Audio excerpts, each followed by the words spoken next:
Well, ladies and gentlemen, boys and girls, children of all ages, no, your eyes are not deceiving you. It is Monday night, which means it is Cooler Talk Monday. Shut the hell up, phone. On the Mad Light Sports Channel. I am your host, Yeah. the Six Man K Styles. And to my stage left, as you already know, it is the Senator Palpatine, the mad scientist, Mad Mike Sports. Right. Right. Right. And at the bottom of the screen, as y'all already know, we got the AFN family in here. You know him as the therapist ATL, aka the Joker, the supervillain. Well. Looks like I'm looking for somebody to knock in the face.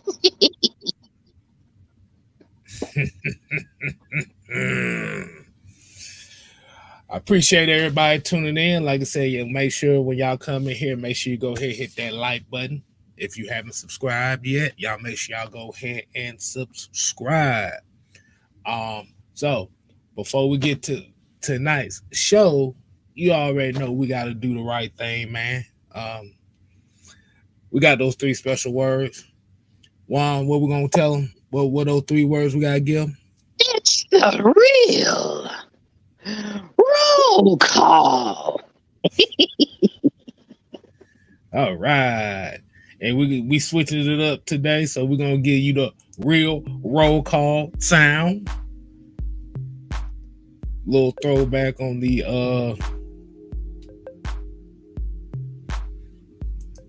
BT12 sounding music. If it decides it wants to come up. But today's roll call, we're gonna hit y'all up. We got Lee 85, we got Robert Ponder, ATL Leo, we got the King 83, Nicholas Dixon, Terry Floyd, Georgia Texas boy, Jay Diaz, Xavier Littman, Miss Pamela Johnson. Hey, Miss Pam. Hey, Miss Pam. We got Pat Norris. We got Sonia Howard. That's my peoples. Y'all make sure y'all show the lady some love up in here. We got Dre. Hey, Miss Sonia. We got Dre Murphy, old chicken hauler. We got Kenneth Lewis, Johnson Rozier. He said he's at his daughter's softball practice. Hey, man. That's it. That's a beautiful thing right there. Like I said, as we already sit here and wait for the Senator Palpatine, get his ass back on here. He out there calling. He's calling up the Empire right now. You know how that is. Oh yeah. That's right. Because he definitely got a Order 66. Exactly. Because if you don't execute Order 66, these folks act crazy around here. So we got right. So let's go ahead and get right into it tonight, man. As y'all already know, the title of tonight's broadcast is once again, it is a Desmond Ridder topic. But before we get into that, Mike, you got something you want to get off your chest right quick? Anything you want to talk about? Oh yeah, everybody that's tuning in, make sure you put some red and black in the chat so we can get this thing right. So I do have something to say. Speak on it.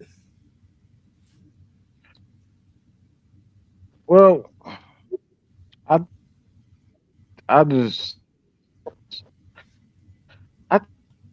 told y'all that, be very careful. It's like if you're going to have an opinion on it, be prepared Hmm. on just anything. Just be prepared to have your point of view critiqued. So I actually have a comment that I want to highlight today. And Warren, you want to cue that music? Cue the music to the segment for me, sir, please. Yes. 1 second. Let us see what we got here. Wait, hold up. Uh-oh. Hmm. There we go. Hold up. We have the.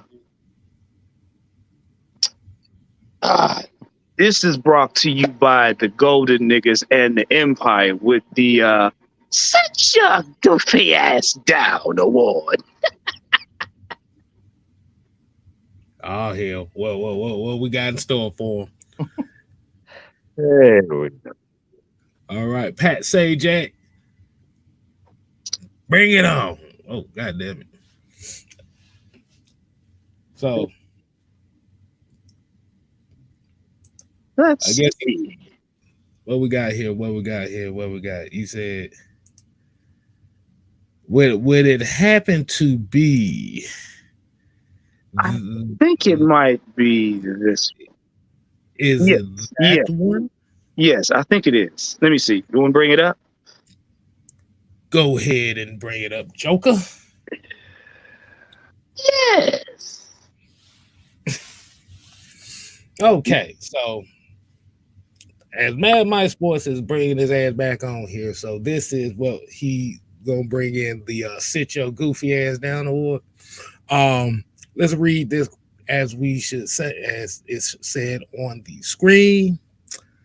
At Deacon Winston 9389 said Marcus Mariota was far better than Matt Ryan the previous year. Atlanta gave mediocre Matt 14 years of security, never even in competition, and look what happened when he went to the Colts. Mariota made significant plays last season. I saw them.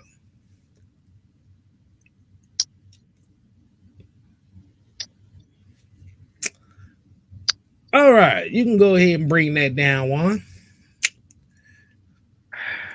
Speak on it.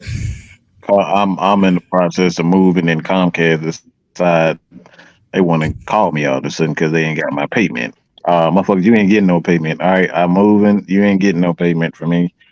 So I hope y'all can listen. All right, I'm in the process of moving, so I'm cutting every goddamn thing off. Okay, so with that being said, Sure that he will be.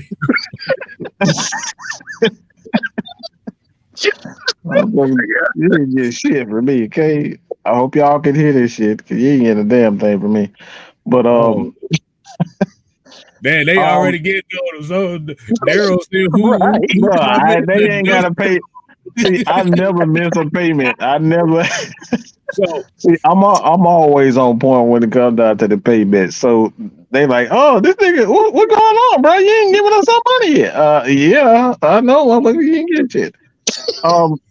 My God. But these comments is killing me, y'all. They roasting this cat already. Hold on, let's see. The king said must have saw something I didn't see. Hey This man, it's just a comment. I'ma just like I said, as a matter of fact, we're gonna do this segment a little different. I want y'all to give y'all opinion. I'm not gonna say nothing. I want the K-Style just read their comments off. All right. So while we doing that, let's put the Cooler Talk theme song on.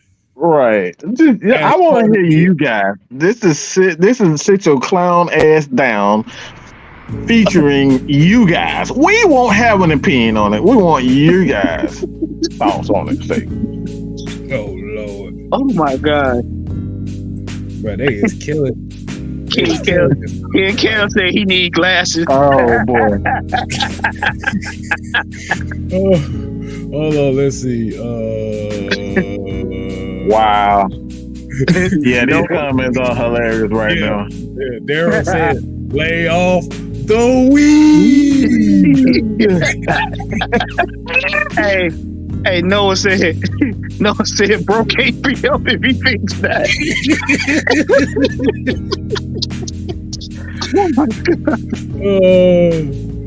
Wall Smith said, Mr. Winston must have been drinking and watching the game cross-eyed. And there might have been some cross-play going on. I mean, who knows? Oh boy! All right, let's see what else we got.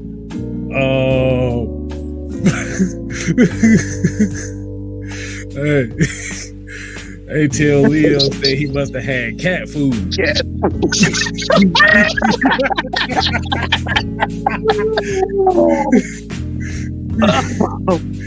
God damn.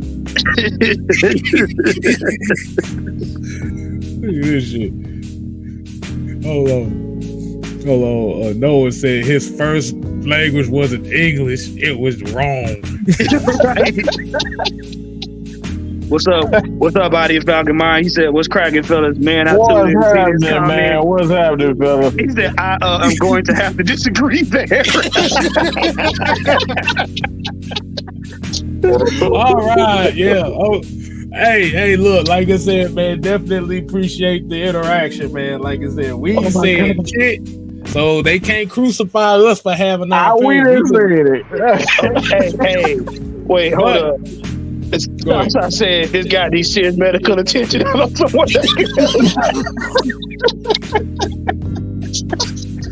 Oh boy. We might just have to turn the sit your goofy ass down segment to you guys. We might just what the hell do y'all think? Oh my God. Where they talking about this dude caught a concussion from a wiffle ball or something. Shit, I don't know. Hey, Mr. Winston had fell off that turnip truck hard. Wow. All right. Hey, man. Oh boy, y'all have been amazing. Oh boy. Oh man, I'm crying over here, yo. But okay, so we give it a few more minutes. So we're gonna try to break this down a little bit on how we think from what we see.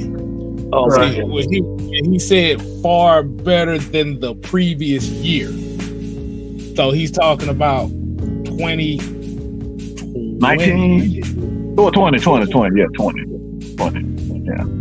2020. No, 2021.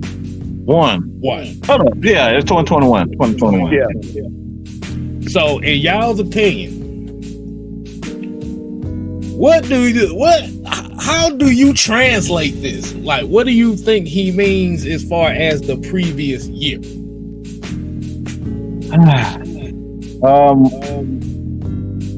Because remember, they won the same amount of games. Right. See, well, we're going to use your words. All right, I'm going to read what you said. So this is what you wrote. All right, so you can't say that I'm playing some Jedi mind tricks or we over here, Charles Manson and people. We reading what you said. All right. So this guy said Marcus was far better than Matt Ryan the previous year. Okay. I mean, I can't say that because one, Marcus Mariota didn't help get his best playmaker to a Pro Bowl. Matt Ryan helped Kyle Pitts get to a Pro Bowl, and that's not too many rookies at that age get to a Pro Bowl in that first year, and damn near set an NFL record that hasn't been that has stood for over 50 years. So that's an automatic hell no for me. You want to hit the next sentence case style? Oh, okay. Atlanta gave mediocre Matt 14 years of security, no competition, and look what happened when he went to the Colts. Let me get that one. Because that I love the audacity of this right here. Atlanta gave mediocre Matt 14 years of security. Let's break that down. He literally put a oxymoron in the same sentence. Mediocre Matt and 14 years of security. Let's think about that for a minute. Right. If your quarterback was mediocre, why would you keep him around 14 years? That's a good point. Number two, does the NFL look like Social Security to you, sir? This is not the pension league. the WIC voucher league, boy. Right, what geriatric quarterback are they rolling out in the middle of the field in a wheelchair so he can try to throw the ball? There's nothing mediocre about a quarterback that career spanned 14 years in a city with, mind you, his first throw was a touchdown. Okay, he helped create the star in Julio Jones. Okay, another Pro Bowler. This man still has a record that has not been broken yet. This man went to a Super Bowl. What part of mediocre do you think he is? That record. He still holds that record with the highest quarterback rating, QB ranking in the Super Bowl. So it's like even that false as far as that's concerned. I got another question for you guys. Do you think almost getting and eclipsing 60,000 yards passing is considered mediocre? I'm just confusticated, befuddled, disheveled. What the fuck? Confusticated. Yes. What the hell? That's confused and complicated at the same time. Yes, that's a word. I thought you said constipated because I thought you said that's what I heard. That's what I heard too. No, I ain't got bad balls like some of these content creators. I'm good. Right. But no. 14 years of security? You mean 14 years of excellence. That's what you meant to say. We're going to really need you to proofread before you tweet. Yeah. I mean, essentially, you got literally a whole bunch of guys. You help orchestrate guys getting paid more money. Yeah. Says a lot too. So, and like I said, that's just taking the pay cuts. Right. He selflessly took pay cuts to make sure that his team had money so that his teammates could stay on the team. Y'all forget that part, right? Right. Said hooked on phonics saves lives.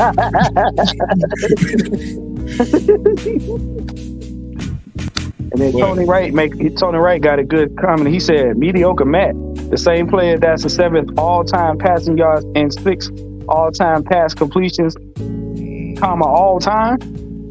Yeah, I mean, yeah. And coach here said, not to mention the head coaches he made. Correct. Yeah. Well, yeah, man. Like you said, at the end of the game, is Falcon fans disappointed they didn't win the Super Bowl that year? Of course. I think we'd all been celebrating, streaking down the damn road with a Super Bowl trophy or with a Super Bowl victory. Talking about y'all can't fuck with the South. Key question, I just turned 39 and I'm too old for this. Oh boy. That's really the major knock on it is the fact that they haven't had a Super Bowl. They didn't win the Super Bowl in 2016, 2017. But in reality, in this franchise history, we got nothing. Right. Even before him, we got nothing. So shoot, Brian People said put up all them numbers with no defense. yeah, He ain't lying. yeah. I mean, what I get from this whole thing is this tape that he's got is mediocre. Because how you? So what was you doing? Was you looking at Matt Ryan or was you looking at Matt on Madden? Because that's what it sounds like. Right. I want to get this last part though. He said, and look what happened when he went to the Colts. Mariota made significant plays last season. I saw them. Yeah, there was some significant plays. Let's see what's significant. Yeah, everybody. Yeah, he made some plays, and he definitely made some bonehead plays too. I mean, there's a reason why we call him Crash Bandicoot for a reason. I mean, I mean, and yeah, like you said, when Matt went to the Colts, he was a shell of himself. Hey, it is what it is. I mean, what? Like you said, everybody doesn't go to a new team and then all of a sudden just boom. Well, I mean, K-Styles, if you really look at the team literally imploded week 1. Yeah. Was he really a shell of himself though, or did the coach not goddamn coach him? Well, see, it all goes hand in hand because you have to remember when he went to the Colts, the original plan was to have Jonathan Taylor be the focal point of the offense and Matt Ryan just kind of. But Matt Ryan had a lot of miles on him. Right, but when Matt Ryan like 60 yards away from having 4,000 yards the year before? Yeah. So the year before. How can a quarterback drop like that in a couple of months? Well, see, the thing is, you got to think about it. He didn't drop. He went to another area with a lot of miles on him. I mean, the man just had his hand stepped through. All he had to throw to on the field was Oompa Loompas with helmets on. They depressed me looking at it. Right. Play that. Well, hold on. Get the bullshit about it. But like you said, he went to a situation where, like you said, he was supposed to be the game manager, supposed to have them. And I know Jonathan Taylor because he was my fantasy football running back the year prior, and I won my league because of him. So you think, okay, yeah, he's going to be the guy. And we're going to tell our offense. This is why you bring in Alec Pierce. You got Michael Pittman. And you had an offensive line. You had an offensive line which you paid for a whole lot of money for. Right. Everything went downhill. You know what all that sound like to me, K-Style? What does it sound like to you? That sounds like a Frank Wright problem. Yeah, that's what it does sound like. Whoa, Frank Wright went down in production, and your quarterback went down in production. Come on, right. Your offensive line went down in production. Come on, you got to make 2 + 2 = 4 in this situation. Oh, wait a minute. Wait. They hyped down there in Carolina for this coach, thinking they're going to be able to bring them a Super Bowl. So wait a minute. Who had an all-star team in Indianapolis and couldn't do that with him. He had two Hall of Fame quarterbacks and couldn't produce that with them. So I'm saying, what's going on here? So you mean to tell me this the same Frank Wright they hyping up down there in Pamperland?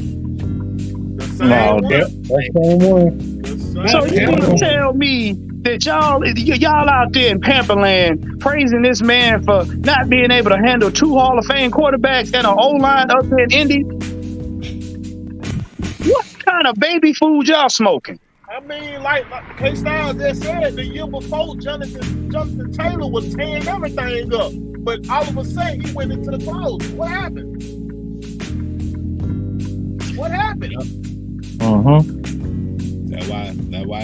That's why they always say, man, that's one of the major factors in the team winning in this league is getting away from injuries.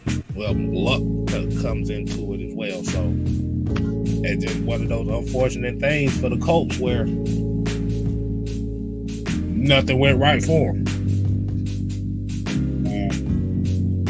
But enough about that comment. Damn, we already spent 25 minutes on that comment. Man, my brain hurts already. Hey, just to see the chat roast the comment, boy, that shit just made my day. I ain't even gonna tell you no like that. That was hilarious. That was hilarious. Like I said, definitely shout out to Audio Falcon Mind. Make sure y'all go ahead and over there, man. They ain't had to come over here, but they did. Hey man. Hey, we got something. We got that. We got that. We gonna be over those guys real soon before the season. So stay tuned for that. Hey, now look, before we get to that next thing, that's how you come in and represent your podcast. You don't come in here with your feelings and your thong all in a knot. Pookie poppin', pookie poppin', and pookie poppin'. I was about to say, man, hey, we got a $1.99 super chat from Brian Peoples here. He said, don't forget he ended Andrew Luck's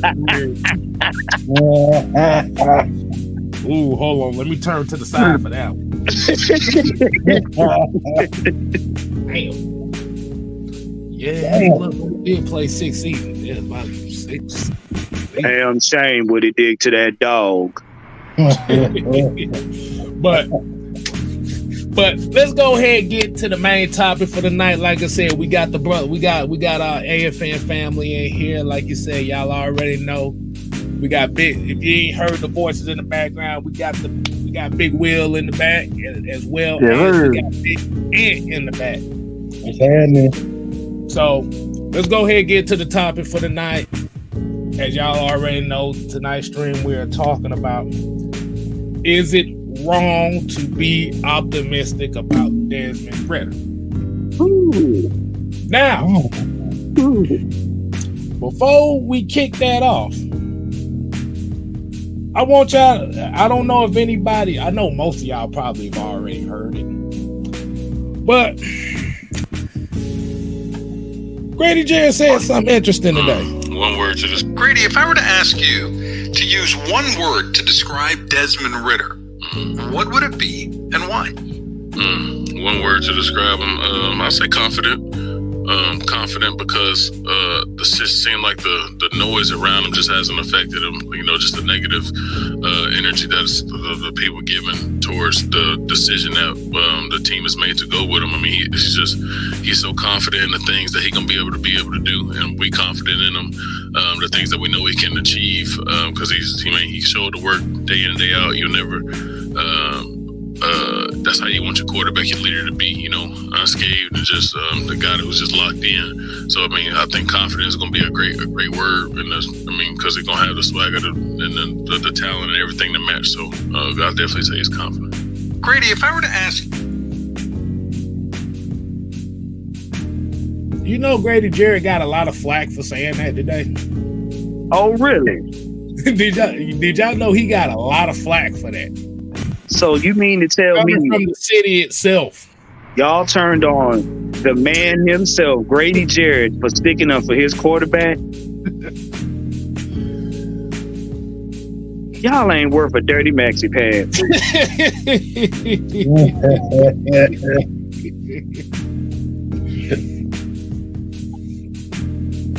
But the key word that I caught out of that was he said that because he notices that nobody likes him.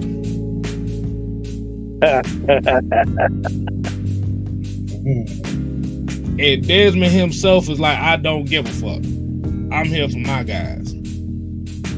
See, the one thing about young players, whether it be quarterbacks, running backs, whatever, is if the OGs or the veterans show that they have confidence in you. Facts. So what that does to you is it makes you want to step your game up more. But it's setting an expectation like, okay, we believe that you can achieve this such level. But you can turn to us if anything goes wrong. K Styles, can I piggyback off of that? Go do you think? y'all do realize what Grady is basically telling the fan base as well as the NFL, that when Ridder steps on that field, we are going to play 10 times harder for him as well as Arthur Smith to get the win. That means if anything should happen to go wrong, that whole locker room, both offense, defense, and special teams, got his back 100%. So if you're gonna disrespect Ridder, you disrespecting the entire team. See, those right there, what you just played, K-Style. Yo. Those are the only compliments I give a damn about. That's right. Those are the only fucking compliments I give a damn about. Because guess who's going to be out there playing in their goddamn hot-ass son with the helmet on with his dude? Grady Jarrett. Mm-hmm. If this dude sit here and say this goddamn young dude got nothing but confidence oozing up out of him, I'm wrong with that.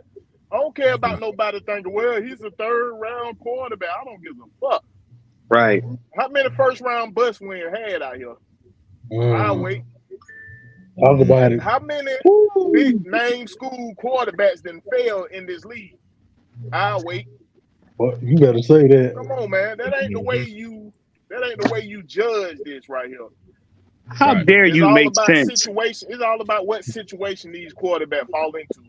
Who do they have developing them?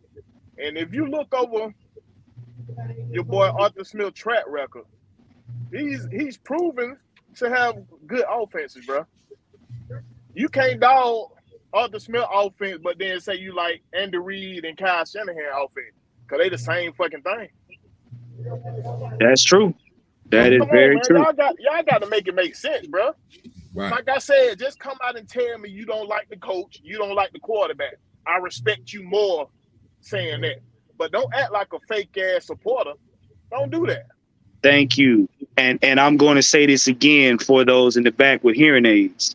Mm-hmm. Grady Jarrett just exposed y'all's bias by sticking up verbally for his quarterback.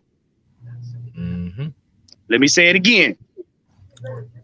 Grady Jarrett just exposed your bias by sticking up publicly for his quarterback. Okay? You know what? You know what this reminds me of? See, this is one of my favorite MMA fighters, and she's just such an amazing person. It reminds me of Thug Rose. Oh, it reminds me of Thug Rose. Thug Rose is the smallest, frailest, happiest fighter you would ever. I'm talking about ever. You look at her, you just say, "Oh, how cute." But you get next to her, that girl will knock your block clean off. Have you look that smile? She got I'm talking about the most gorgeous smile you could ever. Like she will fucking Y'all melt try to your stay heart. on the sidewalk, man. Yeah. She will melt your fucking heart. Just looking at Thug Rose. But she's the most dangerous woman and man in a room. This girl is a fighter. And this is what we talk about with Desmond Ridder. He don't look like much. He's not a Michael Vick. He's not a clown like Russ Westbrook who be wearing all these weird ass clothes. right. He's not Drake. He's not a ladies man. He's not going to throw the ball for 70 yards in the air with a tight spiral like that goofy ass quarterback in Indianapolis. Anthony Richardson, okay? For y'all who didn't know what I was talking about, that's what I'm talking about. He's not going to When Anthony throw the ball, you better catch it. that guy. And this is what people this is why people don't like him. There's nothing special about this kid. Except when you look at football, but this is why guys, and this is what Pamela was saying in the chat. It's like this is why guys like Calais Campbell came here. They see something good in him. They see something good. He's a leader. He coming there and confident. It's one of those guys, man. I'm gonna say it's another comparison too, but this is gonna be a little bit awkward. But he reminds me of Michael Francesi. He's a mafia boss. Oh yeah, he's so nice. He's a handsome, good-looking man, and you look at him. That man would not dare kill anybody. He would never hurt a soul. But this guy made millions and millions of dollars, smiling in people's face, scheming the crap out of people, and he's been doing it. And like I said, he did that for decades. These are the people you got to watch out for. These are the people you got to watch out for because, like I said, they'll smile in your face, but they'll rip out your damn heart. And this is what y'all better be prepared for because Desmond Ridder is going to be exactly that. Hey. All right, to add on what you were saying, Mike, why do women fighters make some of the best fighters out there? They're unassuming. Because they always underestimated. They got to work harder to prove their point. You go, even all the good Chinese movies you watch, you be like, damn, she fucked up about 6-7 niggas. Then it take that one nigga, you know, you can get a one-on-one with a nigga, you having a hard time with him.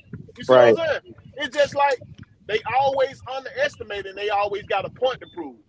Guess what the fuck Desmond Ridder feeling like? You think that man ain't got no TV? No, he got a TV. You think he don't remember when he was picked? Oh, he remember. You want to know what I just heard come out your mouth, Will? You want to know what I just heard come out your mouth? What's that? What's that? Oh, Blackberry in the building?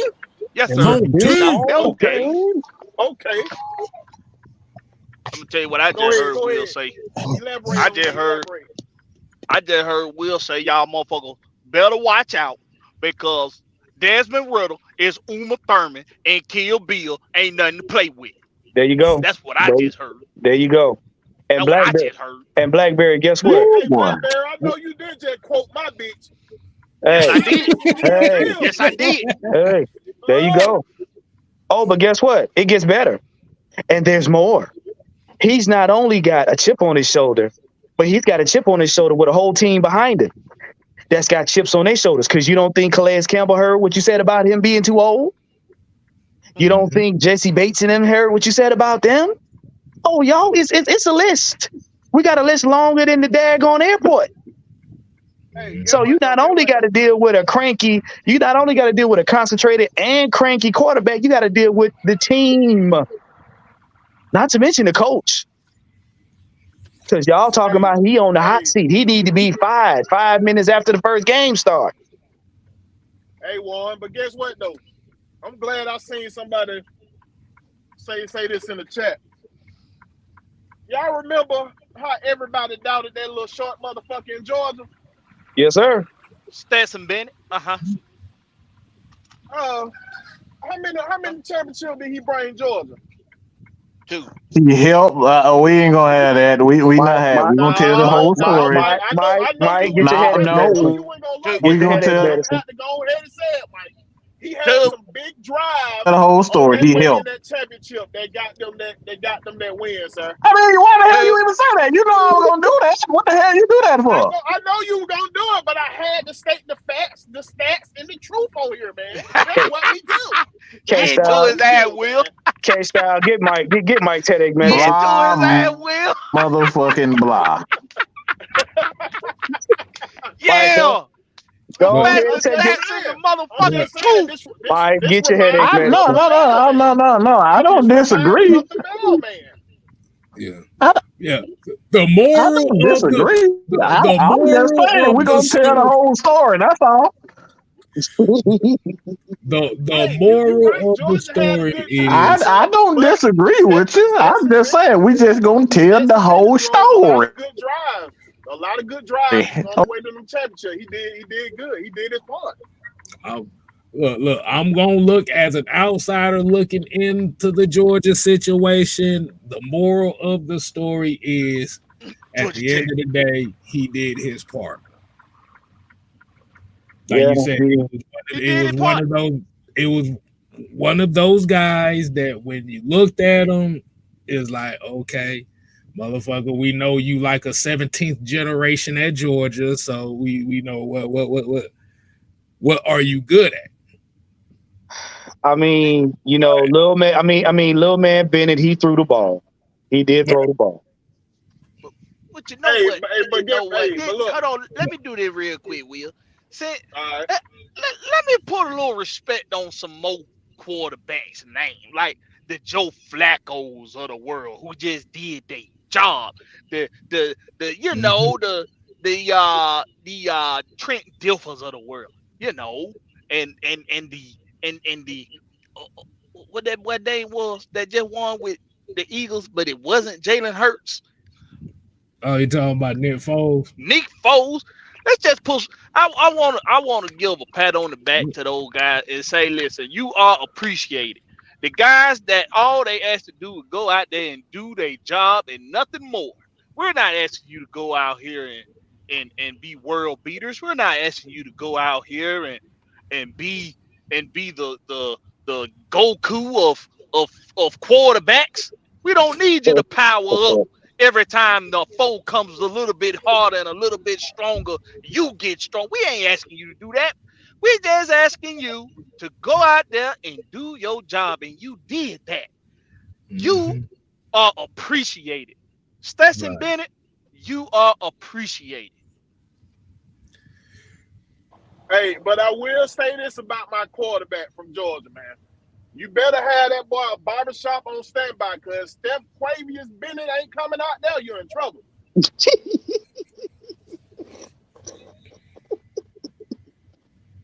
Oh my God! Mike get kicked out.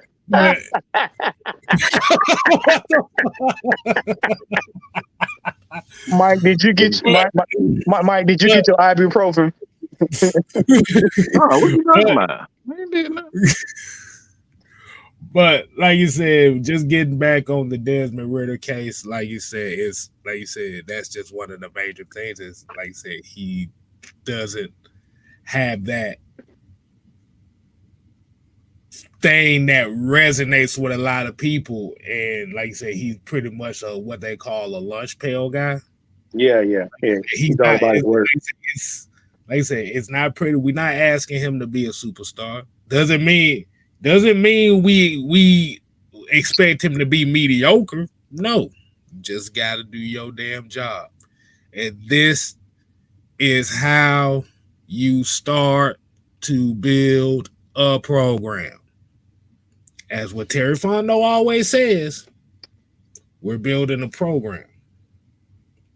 What you do is you put the necessary pieces around him to help build that confidence. Who knows? He may come out the gate and, like you say, shock the hell out of everybody.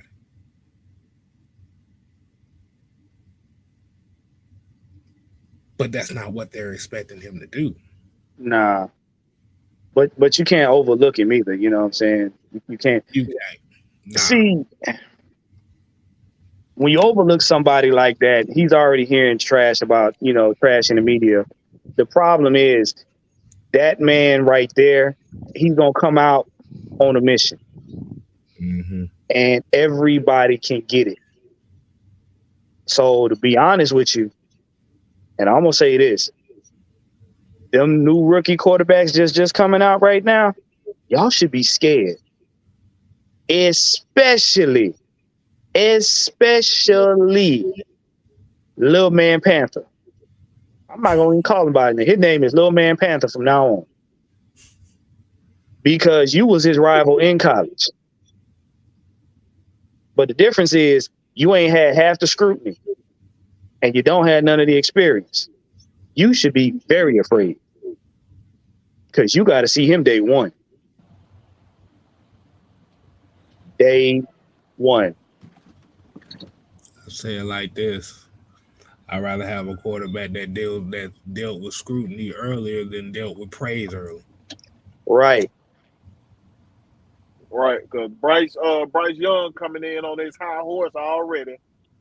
But No, man. it's a mistake Yep. that he got to play the Falcons in week 1. Because you don't think Arthur Smith done went down there to Georgia and got that tape on Bryce Young? Bruh, You don't think they've been down there to Georgia to see what the best way to pass rush this dude? Mm-hmm. Ridder. It's finna be a field day. I'm telling you now, get ready. It's finna be a field day. Look, and you don't think Ridder been studying him? Look. Don't think just because Ridder in the NFL, he ain't gonna study his homeboy that he played in college with. Come on now. I just realized something too. What if the game plan for the Panthers against the Panthers is all the defensive line just put your motherfucking hands up? That's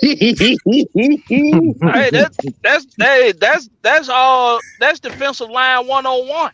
That's defensive line 101.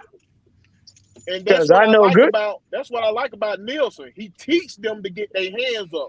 It always used to get me when Quinn was here. Why he never taught them boys to get their freaking hands up? It's the soft serve effect. If you're not winning, you know if you're winning this matchup, you can't get back there. Put your hands up, bro. Big Will. Big Will, let me ask you a question. When the last time you been to Dairy Queen? Oh no, man! I got to pick and choose. I got to have my lactate pill with me. You know, I can't. Okay. No. It ain't about the lactate. When you eating a soft serve, when you eat one of them soft serve desserts, can you put your hands up? I don't know. I don't understand the question. Sir, you know, I'm trying to figure out where this is going. No. Just follow me.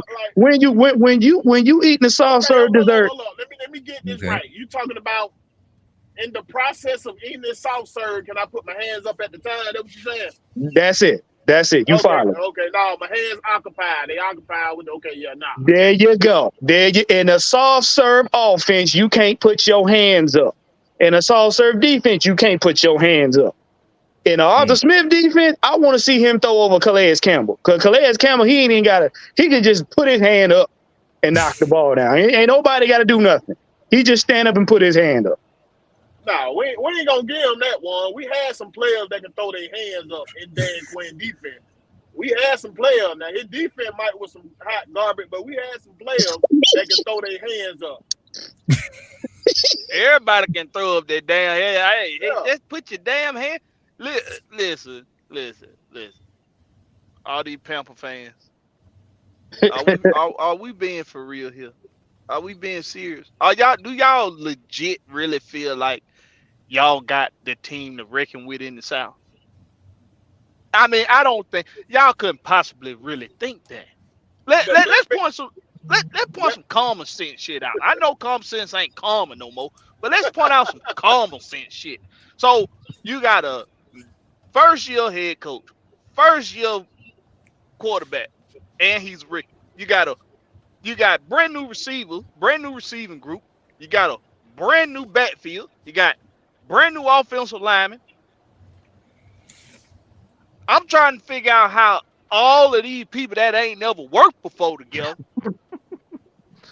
go just instantly have all this chemistry. No, but he ain't worked. But he ain't worth a damn though. He ain't worth. Yeah, because I'm saying, ain't he a failed Hall of Fame quarterback coaching personnel?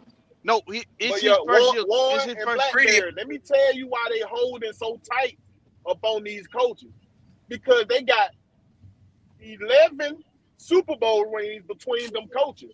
But never did these folks ever think about why are these coaches available? But why the hell are these coaches available with these Super Bowl rings?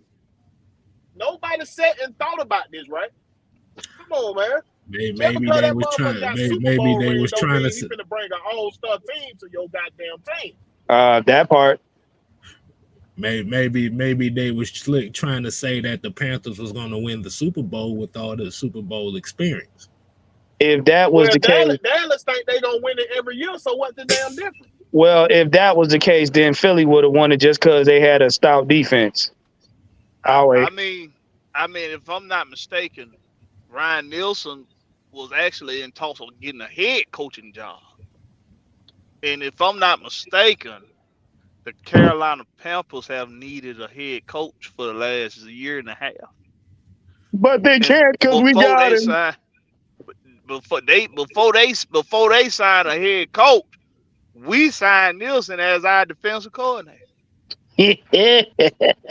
Before they signed a head coach, we signed Jerry Gray as an assistant head coach and defensive back coach. I mean, somebody I'm just trying to understand. Y'all make it make sense, Carolina Panther fans. Just make it make sense. You got too many new faces on offense. You didn't bring Wilkes back. That was stupid. That was dumb. Stupid. But y'all gonna get out the South. I'm just trying to figure this. Somebody make it make sense, y'all.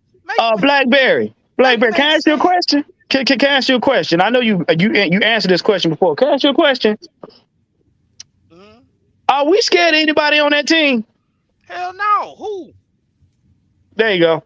Thank you. Who's scaring us? I am. Are we scared of Jalen Hurts? They got a little troll. I mean, Hayden Hurts. We scared of Hayden Hurts? Nope. Scared of him? No, nope. We're not scared of Hayden get hurt. We're not scared of that hurt motherfucker. Now he a good dude. He's a philanthropist. For however you say that damn word, philanthropist. He's a good dude. He's a pamperless now. He's a pamperless. But I mean, he ain't scared me on no football field. He's a great guy. He's a great guy.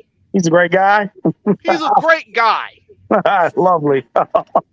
Doesn't scare me on a football field. Who? Adam Thielen? Is Adam Thielen supposed to scare us? No.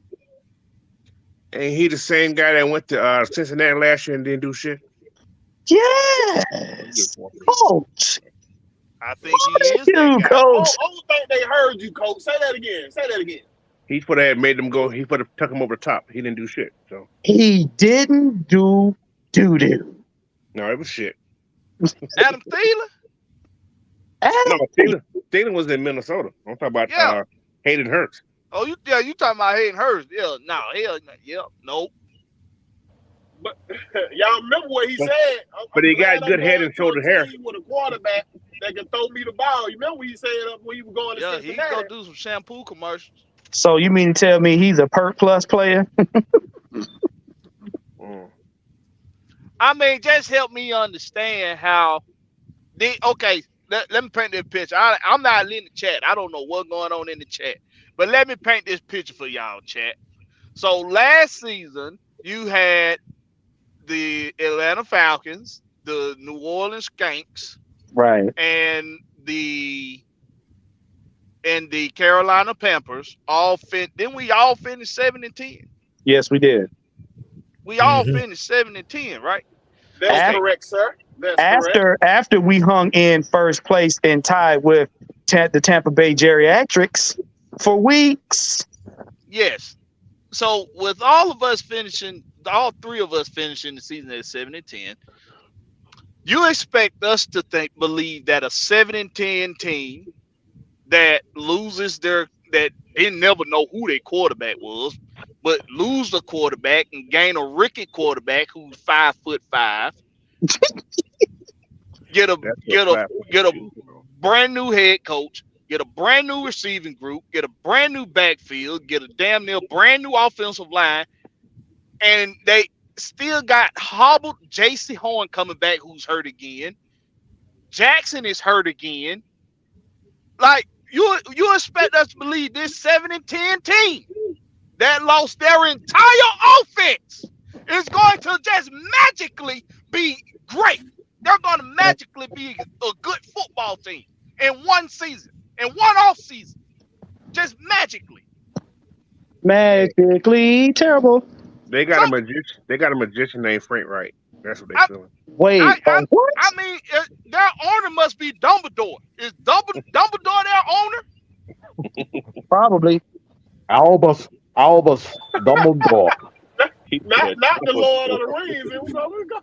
Dumbledore must be the owner of the Panthers. Dumbledore must be the owner, and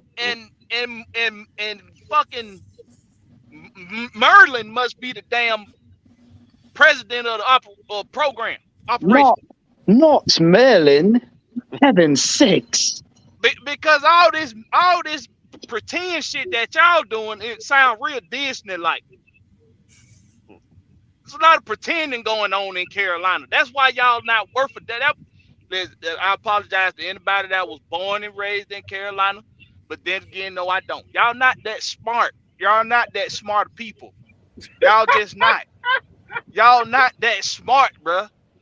I ain't got shit to do with this take, y'all, so don't be coming and talking. I ain't got shit to do with this. Southside calls them the Planters. Hey, they got Petey Pablo. They got Petey Coach. They got Petey Pablo. They got Petey Pablo. That's right. They got Petey. He went around like that.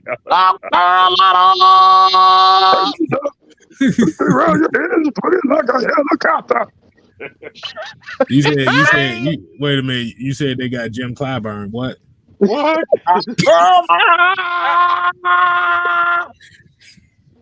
I mean, come on. Well, come on. Damn, now I got that shit stuck in my head. North Carolina. Y'all ass is fucking playing, bro. Hey, Petey Pablo. Hey, he had a good album, a half an album run.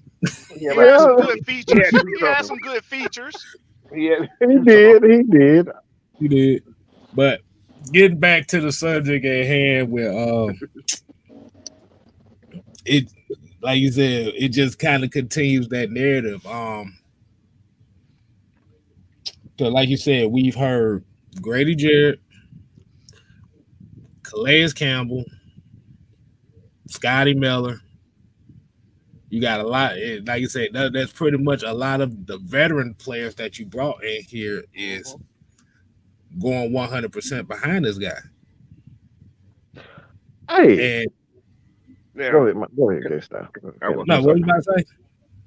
I actually, because I'm glad that we're on this subject with Bryce Young, because I told you I'm gonna be ranking each quarterback, probably like 5 weeks at a time, 3 to 5 weeks at a time. So it might be like 3 weeks more realistically. So I want you guys to rank the NFC South and quarterbacks right now. Just the starters. You want the chat to do that, or you want us to body of work? We talking about body of work, right? Just in order. Just rank the starters right down. Each team, 1, 2, 3, 4. Okay, I'm gonna go. How would you rank? Derek Carr first. Okay. I'm gonna go Desmond Ridder over that shit in Baker down there in Tampa Bay. Mm-hmm. And hey man, I'm gonna put Baker at number 3 and Bryce Young at number 4. He ain't proven nothing. He got to prove something first. I think that's my order. I concur with that too, Will. I agree with that unanimously. But see, mine's a little different. See, my personal bias is gonna put Baker dead last. K-Style can't stand that. K-Style cannot stand that man, bro. He got a little tape out there, man. He's done commercials, K-Styles. He's watered grass at the field, K-Styles. You know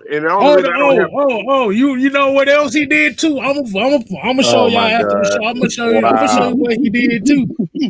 Since y'all want to talk shit, yeah. Like I said, if anybody know the show, I do not like Baker Mayfield for nothing.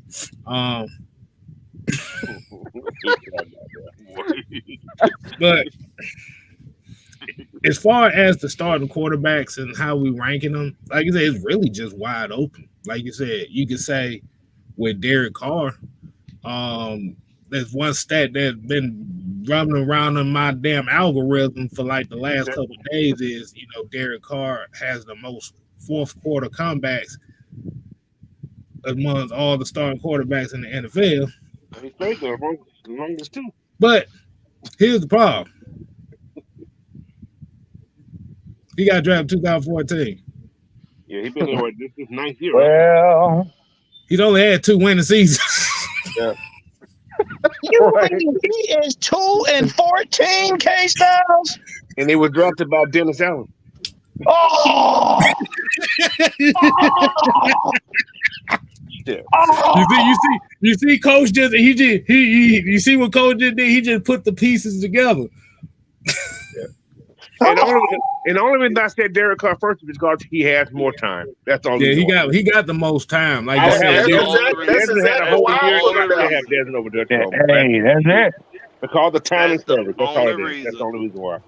But you see how we can do things and we can be objective. You see how we're not biased to the point to where we're just clueless, pamper fans. Right. And if you don't like what we said it. You ain't gotta like it. But you can come on the show. You gotta like what the fuck I say. Shit. Right. You don't like you just come on the show. Tell us about it. You gotta like what the fuck I say. Hell, I don't give a goddamn about nobody in the South but my birds. I don't give a fuck about I mean, if you want to come on, drag your squirrel swallowing tail on here and tell us how you feel. Did y'all see that article about the tiers of the quarterback? No, I didn't see it. Did I not put it in the chat? I got them. Yeah, hold on. Oh God. They got 6 tiers, right? They got 6 tiers. Oh God. Yeah, it's all shit. Go ahead and put it in the thing so we I'm can gonna show it to the people. Let's look at these tiers while we're at it. 6 tiers? Yeah, it was 6 tiers. Oh God. That many tiers? It's some foolishness. That they got 6 tiers. You need that many? What the fuck? What you got? Elite, good, very good, okay, maybe, no, hell no, and fuck no. Is that what the tiers is? Oh, hey, K-Style, you left out. Hey, K-Style. I just sent it in there. So. What the fuck do you need with 6 tiers of quarter? Okay, let's go ahead and read it. Okay, so CBSSports.com. Yeah. Oh, I knew it was they motherfuckers. I knew it was them. Okay, so tier 1 is what they call the big 3, which is Patrick Mahomes, Joe Burrow, and Josh Allen. What? Okay. Like you said, you can thumbs up, thumbs down, whatever when I read this. Okay, so tier 1, big 3, Patrick Mahomes, Joe Burrow, Josh Allen. Toilet tissue. All right. The tier 2 is the could join them next year tier. Oh. Hopeful. Join them next year. God damn it, I didn't mean to press that. The hopeful Okay, tier. here you go. This is tier 2. This is the you could join the elite category. They can join them next year. Yeah. They could join the tier 1s next year. Okay, so this is Justin Herbert, Lamar Jackson. Oh God damn. I already knew. I heard somebody groan in the back. I already knew. Trevor Lawrence, Jalen Hurts. Nope. Nope. Okay. Absolutely no. Trevor Lawrence, Okay. he already very good after. Never mind.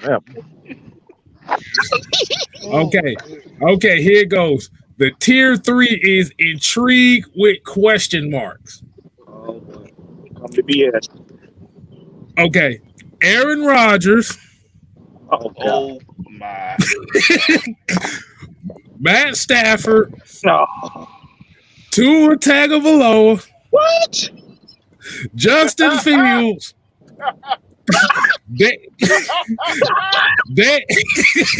Stop laughing. I'm trying to do this. Daniel Jones, Deshaun Watson, Russell Wilson. The crack must be laced with all sorts of cleaning supplies. It's Kool-Aid crack with cereal pieces.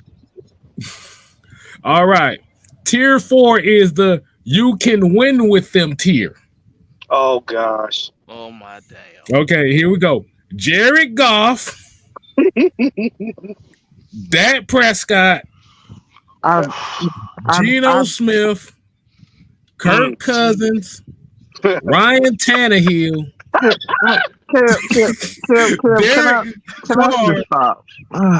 Can I? I just gotta say. I gotta speak on this real quick. This is hilarious. Somebody PFF did this. This is. I'm gonna use a term that my OG likes to throw out there. See, this is overly smart, dumb motherfuckers. Okay. These some overly smart, dumb motherfuckers to say Aaron Rodgers is anything other than tier 1. You got to be on fucking crack. Thank you. I'm not even the greatest. I'm not even the greatest fan I'm not overly all on Aaron Rodgers like some motherfucker like Colin got hurt. But you got to be out of your motherfucking mind to disrespect Aaron Rodgers like that. You got to be fucking anything is not tier 1. You say Josh Allen is a tier over Aaron Rodgers? Get the fuck out of here with this shit. He is a future Hall of Famer. This dude is he still ain't throwing 10 interceptions in a fucking season. And this is what his 14, 15 years, something like this, his 14th year. Like, get the fuck out of here, man. I think he said he got the greatest touchdown to interception ratio ever. What are you talking about? He's not elite. That's elite. That's elite quarterback play. Oh. Okay, here we go. Hold on. We got tier 5. The future potential can win with them guys. Oh god. The potential. Mac Jones, Kenny Pickett, Brock Purdy. What? These motherfuckers up here So they making got up. us in tier 6. They got us in 6, huh? Of course. Okay, tier 6 name is the no clue man tier. Really? Hold on. It's Kyler Murray, Sam Howell, Oh, Jesus Christ. Jordan Love, Baker Mayfield, and Desmond Ridder was dead last. I'm not even the damn a Kyler Murray fan, but to put him on any level with Baker Mayfield, you need your fucking esophagus ripped out of your fucking throat. What the fuck are you talking about? Tracheotomy. Baker Mayfield has never even put up the numbers that Kyler Murray has done. What the fuck are you talking about? Only thing Baker Mayfield put up was commercials. He put up a cocaine up his fucking nose. That's the only thing he done put up. Well, hey, that's next. I feel like somebody just tried to perform allegedly. What them things? Lobotomies. I feel like somebody just tried to perform a lobotomy on my fucking brain. Nah, see, I'm gonna just you know what this is? This is a bunch of people in PFF sitting around a room throwing darts at a board. That's them morons at CBS. That's CBS. That was CBS, bro. Oh, look, hey, CBS. We need you to talk no more. Don't talk no more. Don't talk no more, CBS. Don't say nothing. Okay, I want to read the tier 6 description. Go ahead. Yes, sir. Okay, so I'm finna do a whole dissertation. 7. Yeah, the tier 7 is the rookies. Yeah, so you already know where that's going. But okay, so tier 6 of the no clue man tier. This is what was said in the article. This is basically a good luck category, but I don't want to dismiss the possibility upside of some of these guys. or to be more frank, I don't have a clue how 2023 will go for them. That sound like a damn bitch. Oh, my bad. Shit. Sound like I ain't mean that. It sounds like I'm sorry, ladies. I'm sorry. Me. I'm sorry, ladies. That's That so sound like disrespectful. somebody who got no clue. That's what it sounds like. hey, Mike, Got they got no all clue. fucked up, don't they? Sound like Hold a on. Pamper fan wrote that. Hold on, here it Sound goes. like, bro. It sound like somebody who just don't have like they feelings all over the place, and they just can't make up their mind. They're like, I don't understand. Okay. Do I love them or do I hate them? That's what it sounds like. Okay, here it go.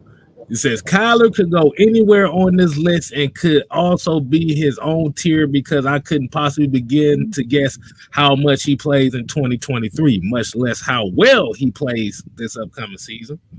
The Cards might very well sit on him knowing they want to move on next year after a full-fledged tank session. I want to put Howell and Love higher because I think they both possess upside the public is unnecessarily scoffing at. But there wasn't a spot above that fit. I certainly wouldn't bet my life on either being a good or great NFL quarterback. Here's who wrote that article. I just want to know who wrote it. Hold on, I'm not finished yet. Hold on, let me finish this. Additionally, the style of play includes aggressive use of their legs from the position, creates a ceiling, floor level you do not see. That mean aggressive use of their legs? What the fuck are you talking about? That's another term, aggressively running. Man,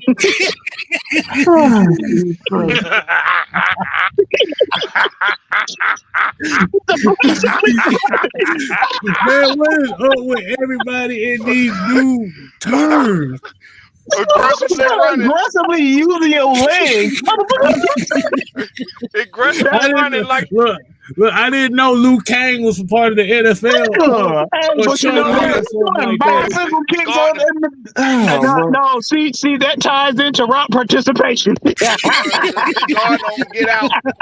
They aggressively using their legs like the guard don't get out. Bro, what the hell? Right. Hold on. Man, you know what? That means whatever CBS executive wrote this, he plays Madden on easy with no salary cap. Hold on. You need to hear this part. I'm not finished yet. He said, if both Howell and Love were in the NFC postseason, it wouldn't be that shocking. Read that again. If both Sam Howell and Jordan Love were in the NFC postseason, it wouldn't be that shocking. No. Really? Sam Howell. Okay. Now, I told you, man. Hold on. That is Let me finish. You gotta hear this part. In quotations, I'm a Baker guy. Brinson was our slat slogan for a few months, and I still am. Although you wouldn't know it given where he's positioned here, Prisco sold me a bit on the Buccaneers doing a recent Pick Six podcast appearance. And if he's right about Tampa's offensive line and defense, Baker could thrive there, and this will look silly. I'm also high on the Falcons, but it's mostly because of the weak division. The defense will be better, and Arthur Smith's Titan-like plan will make Ridder a game manager. He can be a future potential winner. Bitch, shut up. I mean, you gonna lie after telling the truth? Man, I hate when they throw that word around, game manager, because technically, don't you want your quarterback to be a game fucking manager? Well, no, what they basically always touches the ball. Well, no, basically what they're saying is when they say game manager, that's code word for he can't be a quarterback. They don't see him as a quarterback. They see him as like Mariota. He just gonna stand in the pocket and hope he makes something work. Well, that's what that's code for. That's Lamar Jackson right there. Oh no, but he's in the top tier. No, a point guard is a game manager. Right. Come on, man. Listen, you just made the best point I've heard of anybody make in quite some time. Listen, back in the day, the game had nothing but game managers at quarterback because everybody was running the ball. It's Mhm. how it's how everybody got up and down the field was running the ball. You pass the ball in dire situations back in the day. At the birth of football, that's what football was, running the ball. So Mhm. along the lines we get up in the what? We probably get up in the late 90s, right? Get up in the late 90s and it started becoming more and more about throwing the ball. So everybody looking at quarterbacks now like they supposed to be Superman. The quarterback is supposed to be a superhero. The quarterback is supposed to jump off the page of a comic book. So when they say game managers, it's just like that. It's just like Warren just said. A game manager has now become lesser than a quarterback, and it's fucking ridiculous. Hey, Black Bear. It's ridiculous, bro. If they want to say game manager, Pat Mahomes a game manager. All he did was short passes and let his goddamn talented ass team get yards, score a touchdown. They had a short passing game, bro. Yards after catch. But that's the thing. Essentially, every quarterback is a game manager. You're basing it exactly like the biggest difference between a lot of tiers of these quarterbacks is maybe 3 or 4 throws. Let me ask you. Let me break down a scheme for y'all. Everybody familiar with the West Coast offense, right? Yes. What's essentially, if you look at the RPO is essentially a West Coast offense, short passing game, right? Mm-hmm. So, what's about the RPO that stands out to you? When you just say the word RPO, what stands out? That you essentially got 2 option. Is option. It's an option offense. I'm saying that to say this. It's an option offense. Well, basically, what I'm getting at is when you talk about game manager and you talk about the passing game in itself, what made the West Coast offense is the option to run and the option to pass the ball. But when you talk about how you make plays in that offense, you make plays with running after the catch. That's what separates the greatest show on turf, because they had guys like Marcus Falk who can catch the ball out of the backfield, make plays with his legs, and you got Torrey Holt and those guys who would take a slant to the house in a half a second. This is what Marvin Harrison made his bones out of. Jerry Rice wasn't a player that caught 50, 80-yard passes and stuff like that. Jerry Rice was another wide receiver that could take a slant and take that bitch to the house. We have been tortured by Jerry Rice our entire lives as Atlanta Falcons fans, okay? So this is what, when we talk about game managing, that's literally what every quarterback is. Peyton Manning has done this in he's the all-time leading quarterback, yards passing. He got damn near every passing record there is, but he did it by throwing slants to Reggie Wayne and Marvin Harrison, Marshall Faulk, Joseph Adai. I know I'm missing somebody else, but he's been doing that all his career. He's done all his career. All those guys did one thing. LT, the same thing. LaDainian Tomlinson. He caught the ball out of the backfield and he ran. He caught that ball and he ran after the catch. This is what it's about. So when you talk about a quarterback, that's what a quarterback's job is, to get the ball out of his hands, don't get sacked, don't throw an interception, so the playmakers can do playmakers. So any motherfucker who says anything outside of a quarterback need to get the ball out of his hands, he's a fucking moron. They buy into this idea that the NFL has changed, and the NFL has never, in over 100 years of football has never, ever changed.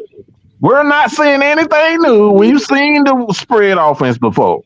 The Falcons was essentially the spread offense with the run and shoot offense. Just do your fucking homework. We got all these lazy ass bums who think they smart using terms that that's not even the fucking dictionary. I've been talking about aggressively using your fucking legs. What the fuck are you talking about? That sounds like some shit your infant be doing. Like you know how the damn infant be making all them damn noise and they be trying to shit and like that's what the fuck aggressively use your leg. That's what I think about when I hear that shit. They're like critical tackles and shit. Like who the fuck told y'all this shit? Who the hell told you this was football terms? We got all these overly smart dumb motherfuckers. Unless you aggressively running. Right. Like they said in the chat, how many years did Tom Brady dominate the fucking NFL being a fucking game manager?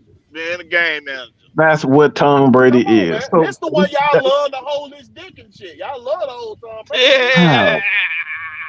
You know what I'm That's just it's like I said, it's the truth. The NFL ain't never changed, man. It's the same passing concepts. It's the same concept they've been using forever.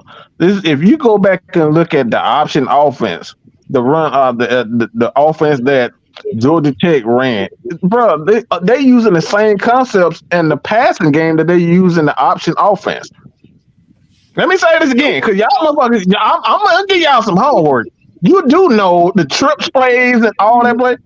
All it really is. That's what stacking these wide receivers is essentially an option offense.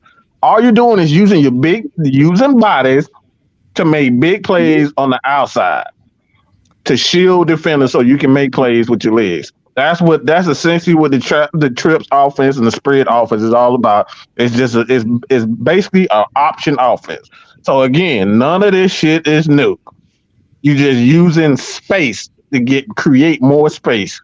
That's all you're doing. So people just stop reading CBS, stop reading ESPN. Like right now, this is something that Falcon fans, you want to learn. Go to the podcast with these NFL players. Listen to them. Do not listen to these stupid motherfucking journalists who out here using fucking words to sound fucking smart. Okay? Stop listening to that shit. Stop reading that shit. Hey, man. This game manager stuff, everybody in the guy on the field is a fucking game manager, bro. Everybody. This motherfucker said aggressively using your legs. Like, what the fuck are you talking about? I just can't believe I heard that shit. I really can't believe I heard your legs aggressively enough. I mean, yes, but Do you need some help with your legs being more aggressive? Are you not hanging out with 1-800 calf muscles? And I can get your calves. Not calf muscles, not calf. Wow. Are your quads automatically turned up to the max? Call 1-800 calves and we'll get your quads turned to the max.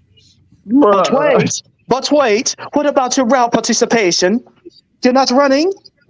You're not running aggressively on your routes? Isn't that participation? This man really said route. This man said aggressively using your legs. I just can't. I've never heard that in my life before. I have never. But see, Mike, you got to put it all together. You got to aggressively use your legs and route participations to make sure you get critical tackles. See, it all fits together. I ain't got time for you. I'm about to mute you, woman. Styles, I know you keeping a record of these new terms. I know you guys. I am, bro. Lord have mercy. Wow. That man really said that, bro. Look, we're going to have a dictionary for y'all. Because I already had to hear about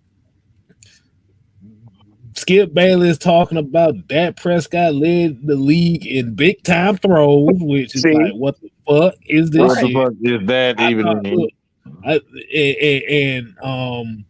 And I guess they call them throws when it matter or something like that. I'm like, wait. You had the big time throws with the critical tackles that goes with the raw participation, with the aggressively running legs. One, I told you, the I'm big time throws I don't have a problem with. It's oh my god, bro. Sunny days. Everybody loves Bill.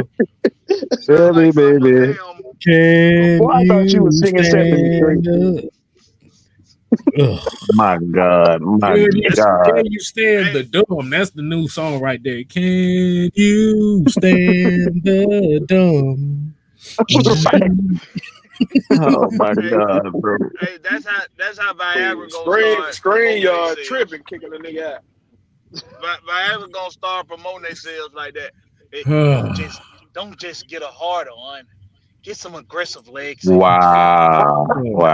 Viagra. Wow. Are you not using your legs aggressively enough? Look what John said. Look at the comment. John, wow. Are you able to stand up in that thing?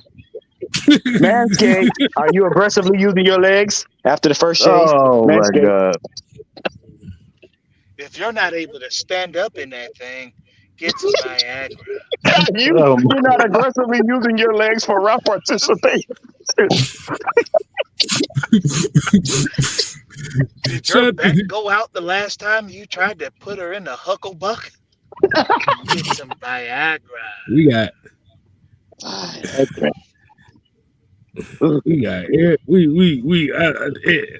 thanks a lot, Eric Robinson, because you brought that critical tackle shit in here, and we ain't recovered from that shit since. It's just been a downhill, bro. Bro, everybody's been using damn PFF grades about 48 Olakun is talking about that he's one of the best linebackers in the league, and these the same PFF guys. You asked him the PFF grade of 48, he still had an F.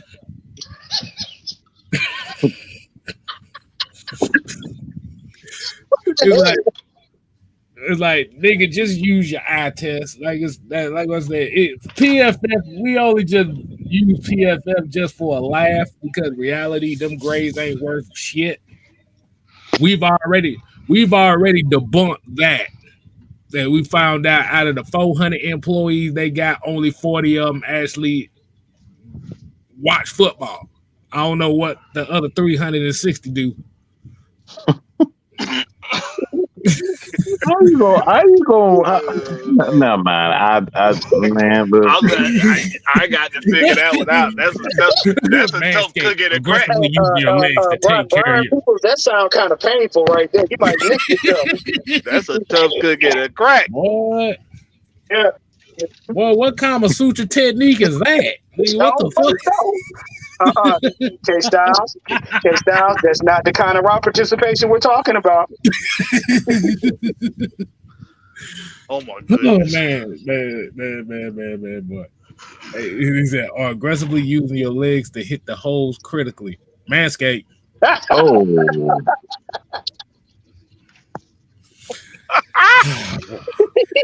Let me add that to the note. I'm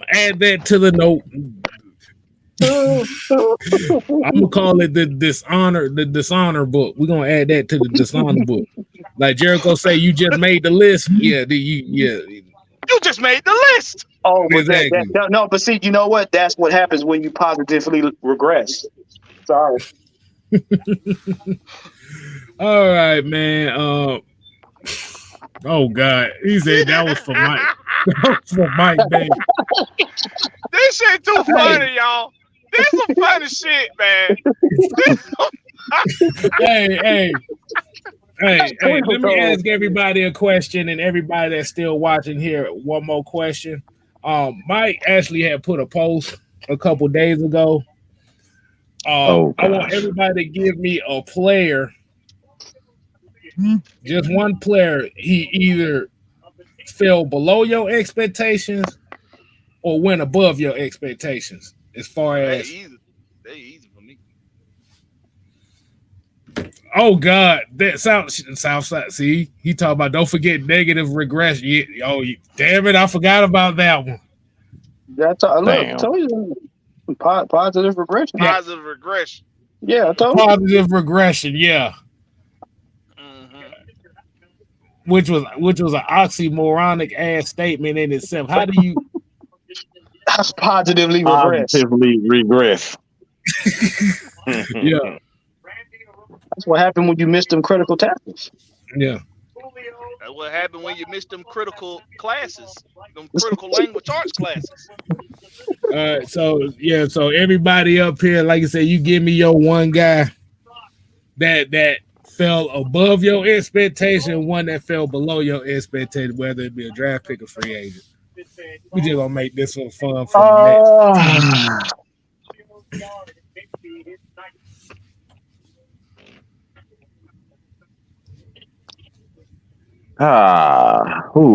So, man, I'll say this person. For me, I have to say, I hate to say this because Sam gonna kick my ass for saying this,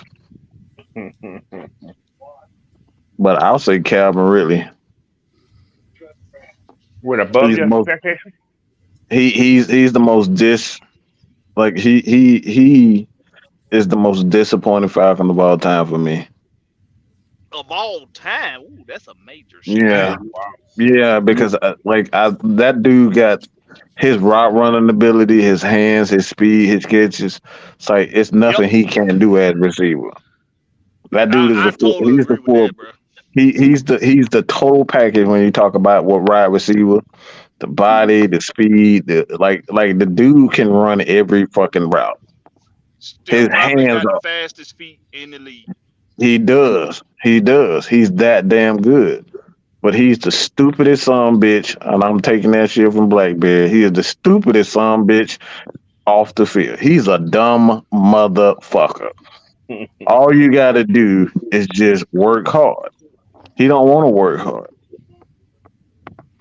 The dude would rather take shortcuts and he uses excuses because when Julio left, that should have been right there. Shit, my time is up. Your time is up. My time is now. That's what he should have been saying. He should have been singing that Cena.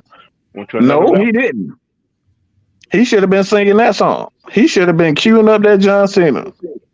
No, he didn't did that. He didn't do that. He ran to a goddamn boat, went on vacation, and got 4 or 5 strippers to hang out him on the damn boat. He's the most disappointing. Like I said, that guy with that much ability, and I know a lot of people are gonna say Vic Beasley, but Vic Beasley had a lot of cons, especially due to his size and the lack of ability to cover it. So he's a converted tight end to be on top of that. So that's another thing with Vic Beasley why I say he like coming in. Calvin really didn't have a lot of weaknesses. So, like for me, I'm gonna say right off the bat, man, I thought Calvin really could have been one of the greatest Falcons of all time.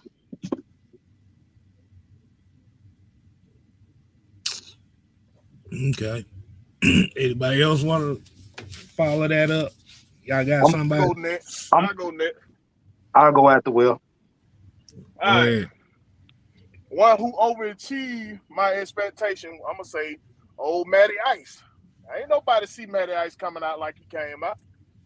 I damn sure didn't see a dude from Boston College. I did too, yeah. Oh, I did. Coming out, no, not coming out and lighting it up like he did. No, I did. Matt Ryan was good in college, too. Yeah, he was amazing in college. But I'm saying, look what he was coming into. Think about what he was coming into, y'all. The team was in shambles. I did not see him straightening them up in his first year, his rookie year. I didn't see that coming. And my disappointment is Desmond fucking Trufant. Desmond Trufant. If I Desmond expect played, the more from Dead. I expect the more from Desmond Trufant. He was. if Desmond played the Super Bowl, we win the Super Bowl. Yeah, like Desmond wasn't really a disappointment. He was just in a cover 3 defense. Mm-hmm. He's a man guy.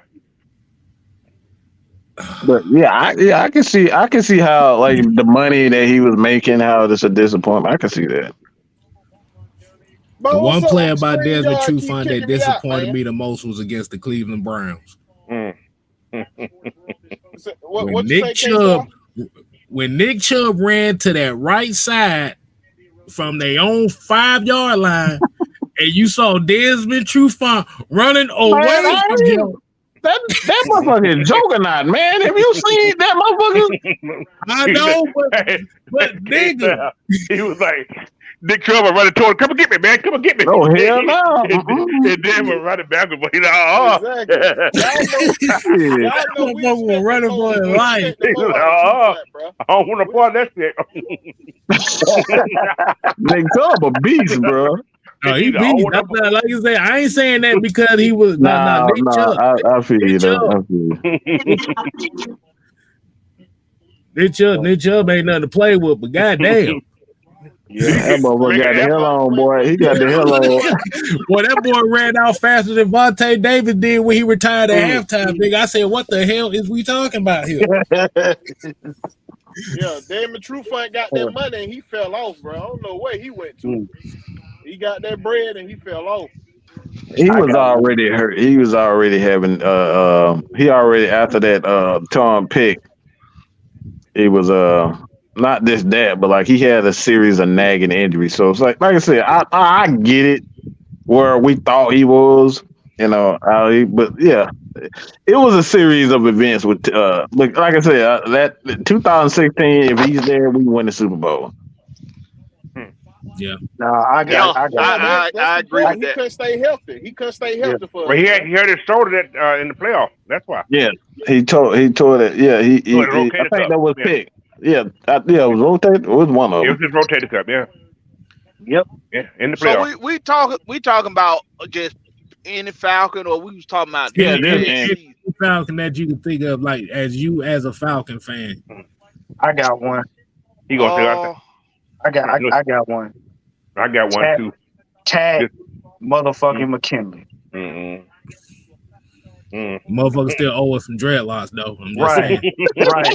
Right. I'm gonna campaign with my mama and not do a damn thing and still walking around with them sorry ass tweeds in his head. My God, boy.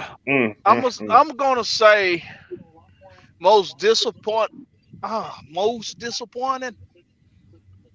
It's gonna be a toss up for me. It's either between.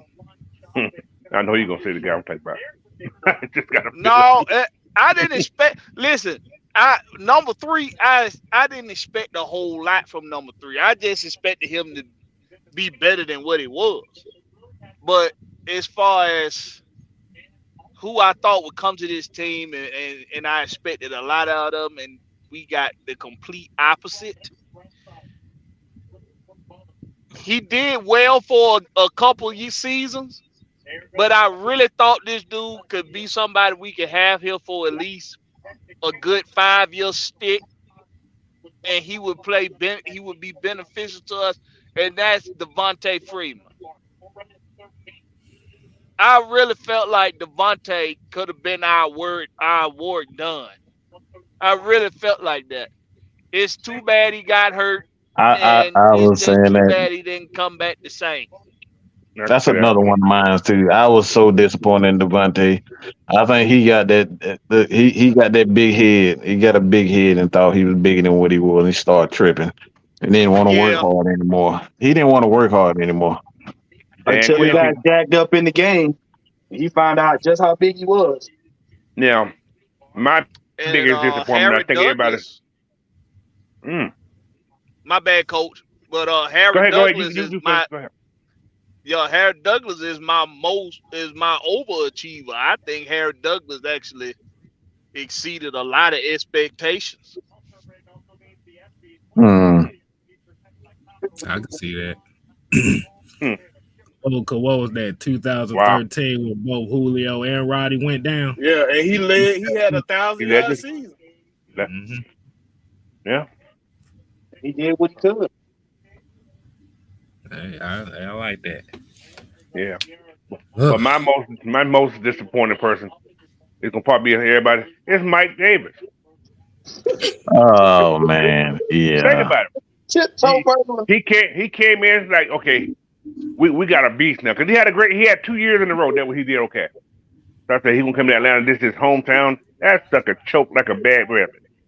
2.2 inches per game. What Big Sam always do. My toes hurt.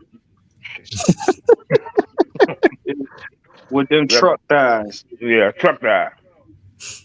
But the person who overachieved, okay, I didn't think about who overachieved.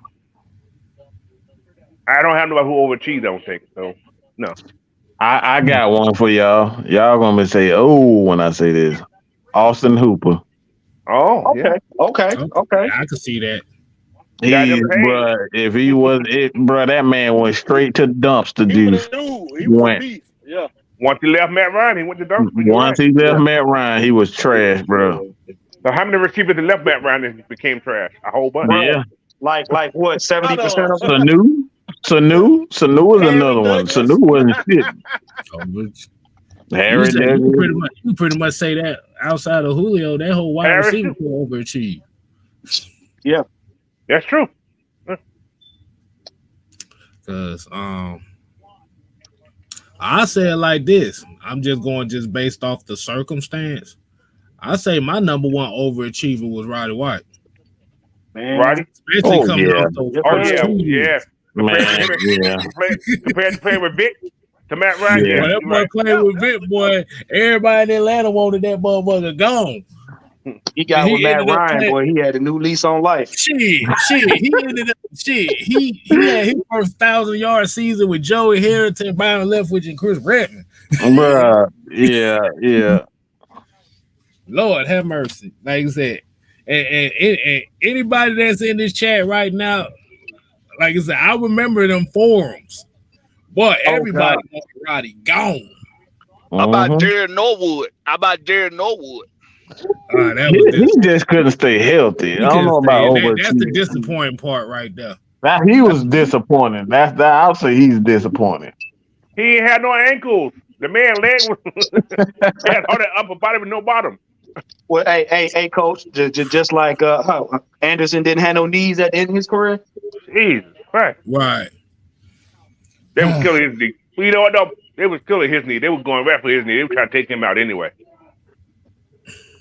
Every time he got and one of my underachievers, Lord have, I'm gonna stick with the same position group, but this is gonna go over a lot of people's head. The one that disappointed me a whole lot since Coach already took Mike Davis. Ashley Lee disappointed me the most out of all. Oh my God!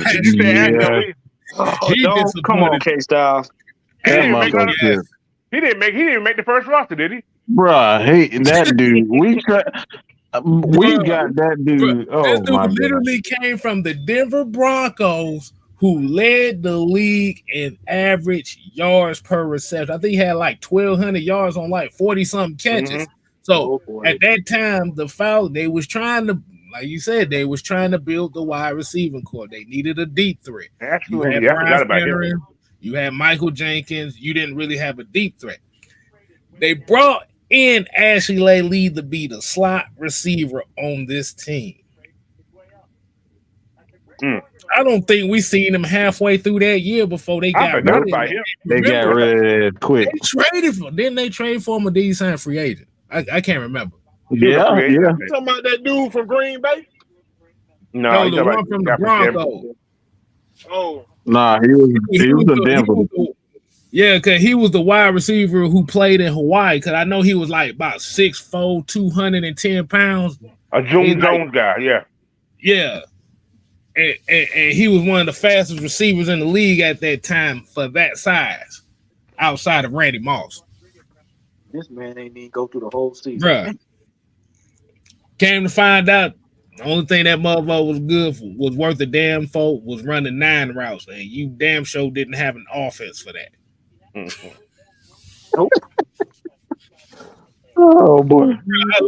I just sat out like, okay, we got a deep threat. Ashley Lee's coming here. We got a slot receiver. Let's do this damn. I was like, bro, we could have kept Laterrence Dunbar for this shit. You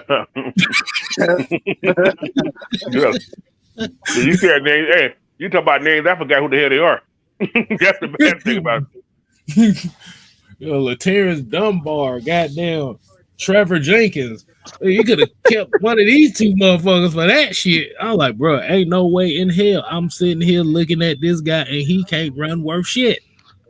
Like, bro, this dude couldn't run no routes. At least Randy Moss gave you a dig route or a damn or just something. This motherfucker gave you nothing. How about Mr. Find Me Later? Oh, Tad McKinley. Yeah. That's what I'm saying. Route 96. Somebody said that in the chat. Down there. Yeah. Ooh, Route 96. Who was another one? Shit, what about Dante Fowler? Shit. Kung Fu Panda. Look, Route 96 and Dante Fowler, they done got too much. I done about ran it out on those two motherfuckers. I dare not. That thou shalt not say their name coming out of my mouth. So yeah, who was another one that did who made me mad? Y'all Falcon fans. Y'all said Jamal Anderson already. I think that was in the chat. For Ray Jerry, that's a disappointment. Yeah, one that quit on Ray TV. Jerry, that was another one. So, Coach, He retired. I don't think I can do it. Like I don't think I can do it no more. God, you was scared, you big softy. I get in the overachiever who was critical of that Super Bowl year for the Falcons. Rasheed Hartman. Patrick DeMarco. Oh yeah. 6th round pick, right? Yep. That run game ain't been the same since he left. But we just got it back last year, so with Keith Smith. So we finally done made up for that.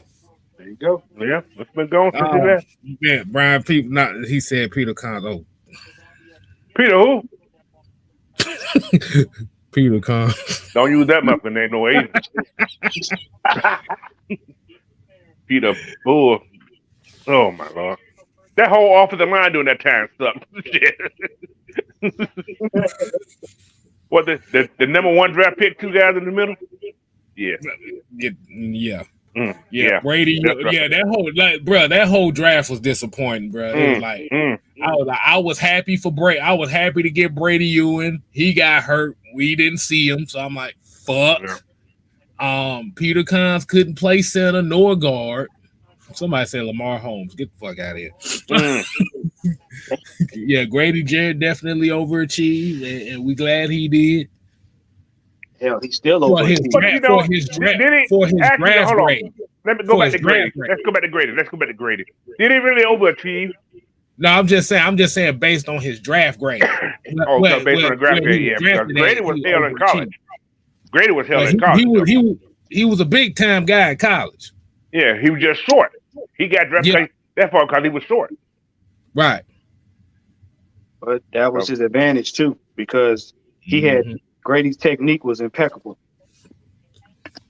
And somebody said Antoine Smith was a favorite. I saw Jason Snelling. I'm glad.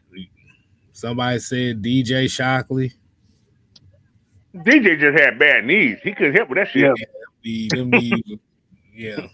Them chronic knee issues. Yeah. Jimmy. So hey, wait. Since we on that, where does Arch Manning fit? Not Arch Manning, but Dave Archer. Excuse me. Dave Archer, he was a backup. That's all he was. He was a career. You talk to him now, he act like he was a damn starter. He started for 2 years after Barkowski went down. Yeah, I'm just saying. I'm just saying, bro. You listen to him on the podcast. You swear up and down, he was like a Hall of Fame starter. But he was hell at Iowa State though. Keyword Ohio State. No, Iowa. I just said Iowa. I said Iowa. He didn't go to Ohio. He went to Iowa. Oh, Iowa State. Yeah, that's Iowa even worse. That's even worse. He left it there too, Coach. Yeah, he left his step there. Atlanta Falcons quarterback records. Okay, let me see quarterback records. I'm gonna see where. I'm not. I'm wins. Quarterback wins. My bad, y'all. I'm sitting here doing research while I'm on live right now, so we can see this. So we can see where Dave Archer ranks above these. He probably got 12 wins.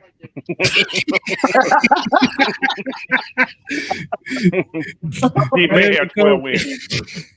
Maybe 12. Maybe. Over how many seasons? Over how many seasons? He was 9-13. 9-13-1. Damn. Wasn't even 12. God damn.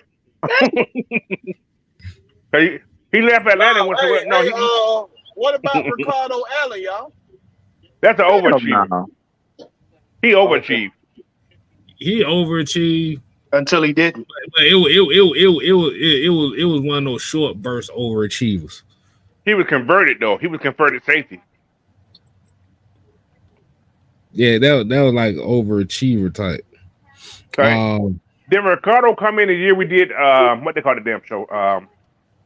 We did Hard Knocks. The show they had on the week that the football teams do every year, every summer. Hard Knocks. But that's where he began. Yeah, because he got his ass cut. And then they brought his ass back. Like, oh yeah, we're gonna make you a safety now. And that only lasted a couple years before them knees started taking over. Damn, somebody said injury cost him and Keanu O'Neal. Yeah. Injury fucked both of them up. And yellow flags cost Robert Alford. Damn. Really, nigga. Man, you can't tell me you didn't see a yellow flag literally every game involving this motherfucker. You can't tell me you ain't see that.